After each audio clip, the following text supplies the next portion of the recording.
Salam, selamat hari Minggu Bapak Ibu yang terkasih, saudara-saudari yang luar biasa. Saya yakin perlindungan Tuhan tetap nyata dalam kehidupan kita. Kita masih melanjutkan mengenai tema yang dari minggu kemarin, yaitu keadaan manusia pada akhir zaman. Yang ini adalah bagian kedua, yaitu yang ditulis di dalam 2 Timotius pasal 3 ayat 1 sampai yang kedua. Kita baca dulu ayatnya. Ketahuilah pada hari-hari terakhir akan datang masa yang sukar. Manusia akan mencintai dirinya sendiri dan menjadi hamba uang. Mereka akan membual dan menyombongkan diri. Mereka akan menjadi pemfitnah. Mereka akan berontak terhadap orang tua dan tidak tahu berterima kasih dan tidak mempedulikan agama. Saudara yang dikasihi Tuhan, tema yang kita berikan minggu ini adalah yaitu poin menjadi hamba uang. Sebelum lebih jauh kita membahasnya, mari kita saksikan dulu video berikut ini. Saya baru sekali ini seumur hidup saya baru melihat uang segini banyaknya.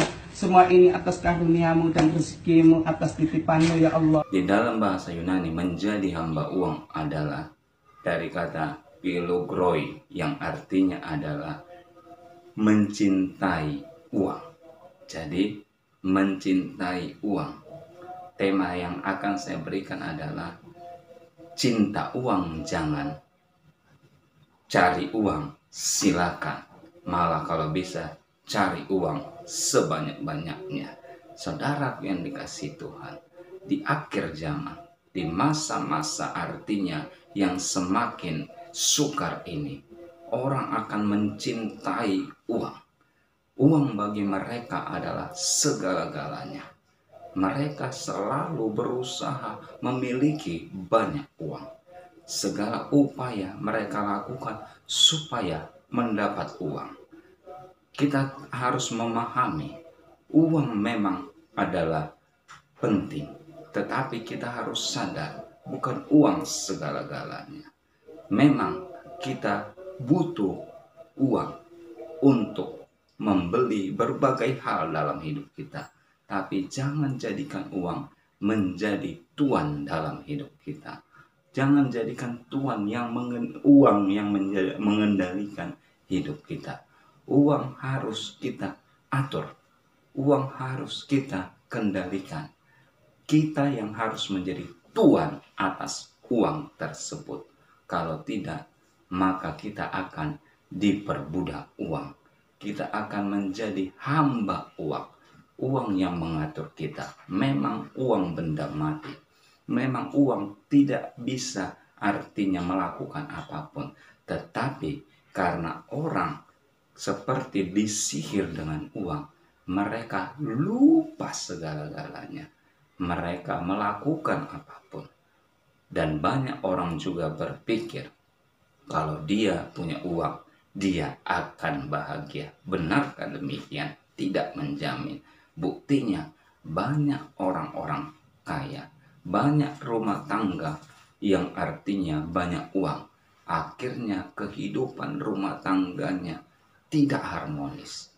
Istrinya dipulangkan ke orang tuanya, bertengkar, dipulangkan lagi, minta maaf lagi.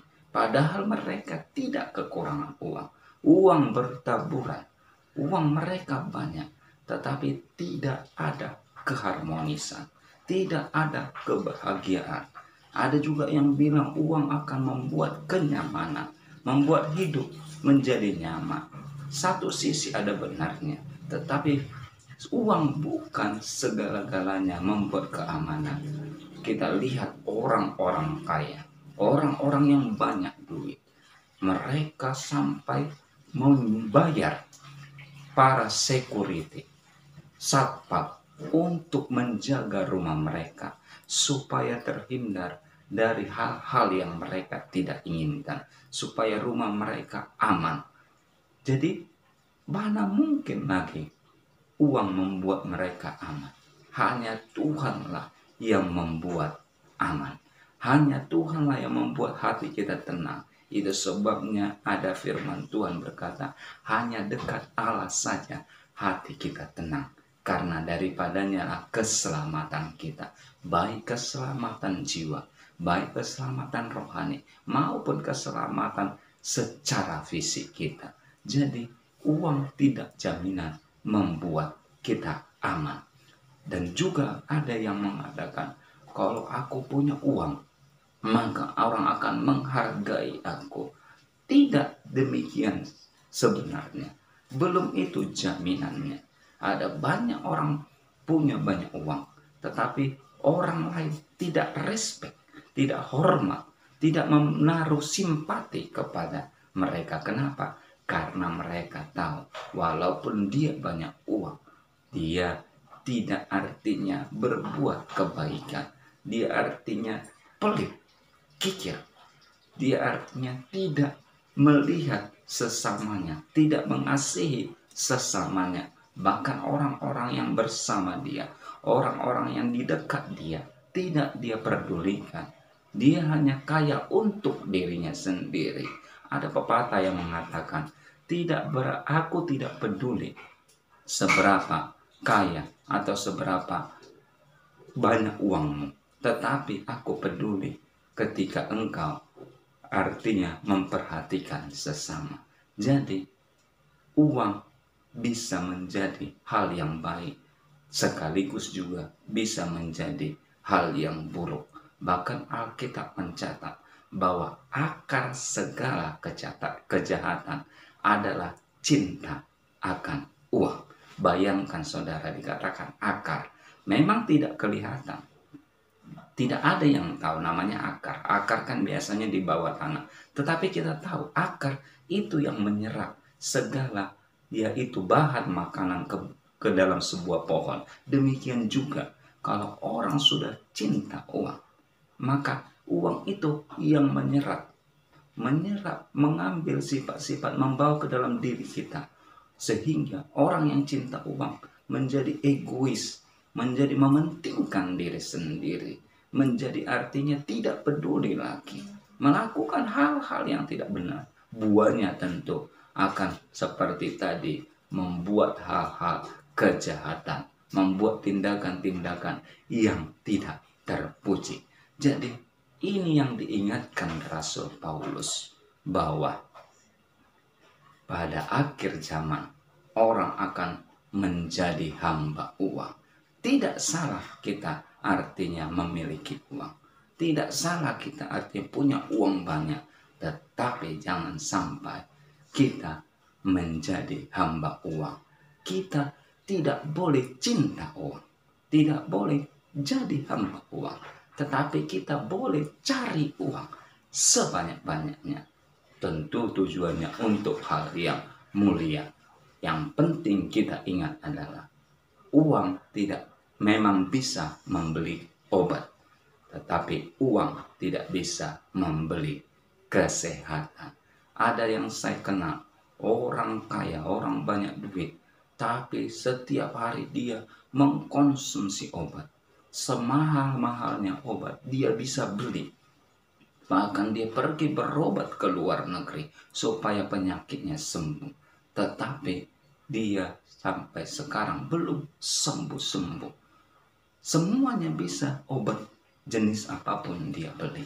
Tetapi dia tidak bisa membeli kesehatan. Kenapa dia sakit? Sakit terus. Karena pikirannya tidak jernih. Pikirannya artinya memikirkan hal-hal yang mengkhawatirkan hidupnya. Coba kalau dia berpikir tenang, hidupnya damai, maka pasti secara otomatis kesehatannya akan terjaga. Jadi walaupun dia punya banyak uang, dia tidak bisa membeli kesehatan. Dia hanya bisa membeli obat. Memang saudaraku yang dikasih Tuhan, banyak juga memang orang yang tidak punya uang sakit juga. Maksud saya yang saya tekankan adalah bahwa uang itu bukan segala-galanya. kita perlu uang karena memang dengan uang kita bisa pergi kemana-mana, membeli apapun yang kita sukai. Tetapi jangan sampai uang menjadi tuan atas hidup kita.